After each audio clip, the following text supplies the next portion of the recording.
即卖时代做衫的速度是真紧，买衫嘛真利便，毋过嘛愈来愈讨债清，产生环境的危机。有倡议永续发展的裁缝师，就发起伫街仔路补衫的运动。伫伦敦服装秀的前一天，伊伫路边提衫，希望互大众体会旧衫嘛会当有新的活力，这嘛是爱地球的表现。 在英国伦敦南部郊区的布罗姆利街路，20外个裁缝师坐伫家己准备椅仔，精心修补衫破去的所在，一点一线充满惜物的情怀。We're just kind of showing there is an alternative to just buying a lot of quick, cheap, disposable clothes by repairing and mending and keeping things and kind of loving them back to life. 发起街仔路填补运动的华伦讲，这毋是示威抗议，更毋是批判民众消费快时尚行为，是想要传达另外一种更加亲近环境的自我生活态度。Not something that's beyond them.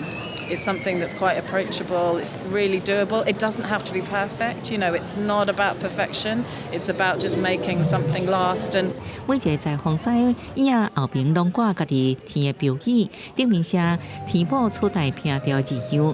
俗家快时尚改变大家消费使用行为，产品每礼拜拢有新的，互消费者还未穿着新衫，搁赶流行买新衫。根据地球环保组织统计，每年有9200万吨的衫被拼掉，平均一秒到一台载满纺织品的分数车开一日掩卖场。Because there's a massive connection between overconsumption and the climate crisis.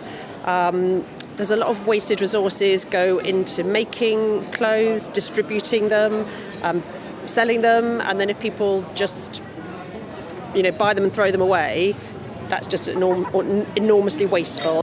受环保潮流的影响，国际快时尚品牌也意识循环经济必要性，包含 Zara、Uniqlo 拢推出修复甲关键永续经营模式，用的纺织材料甲物流运输也遵守减碳方针，不止生态地球，也恢复大家珍惜衫的初心。